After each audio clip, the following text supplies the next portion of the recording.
Bonjour à toutes et à tous. Je voulais prendre un moment aujourd'hui pour parler d'un sujet très important et qui me touche profondément. Vivre sans thyroïde et retrouver sa place dans le monde professionnel. Vous savez, quand on traverse une ablation de la thyroïde, on entre dans une période de grande transformation, pas seulement dans notre corps, mais aussi dans notre esprit, notre façon de nous percevoir et dans le regard que les autres posent sur nous. Pour beaucoup de personnes, malheureusement, le mot ablation de la thyroïde est encore associé à des idées très réductrices. On imagine que la personne va forcément être fatiguée, dépressive, incapable de suivre le rythme.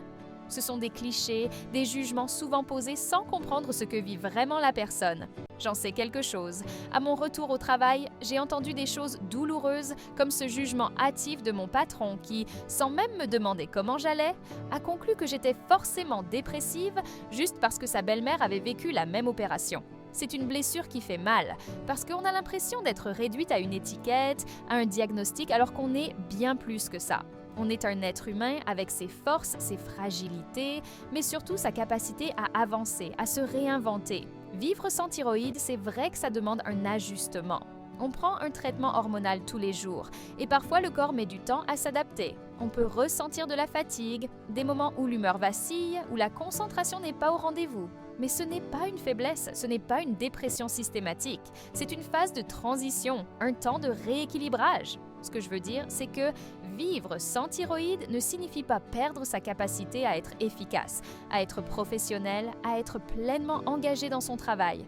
Oui, il faut apprendre à s'écouter, à reconnaître ses limites et parfois à demander des aménagements, comme un horaire plus flexible, des pauses supplémentaires ou la possibilité de télétravailler. C'est un acte d'amour envers soi-même, pas une honte. Et c'est aussi un message important à faire passer à nos employeurs, à nos collègues. Derrière cette maladie, il y a une personne capable, compétente et pleine de ressources.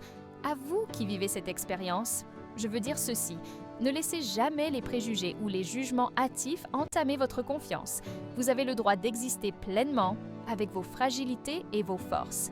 Prenez le temps qu'il vous faut, soyez doux avec vous-même et n'hésitez pas à chercher du soutien, que ce soit auprès d'autres personnes qui vivent la même chose, auprès de professionnels ou dans votre entourage. Et à ceux qui entourent ces personnes, je vous invite à ouvrir votre cœur, à écouter sans juger, à comprendre qu'un corps qui change demande un peu plus de patience et de bienveillance.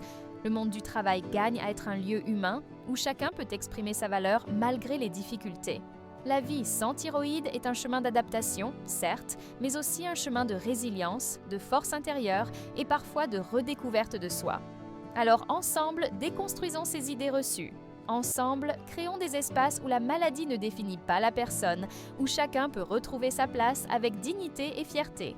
Merci de m'avoir écouté aujourd'hui, prenez soin de vous et surtout, croyez en vous.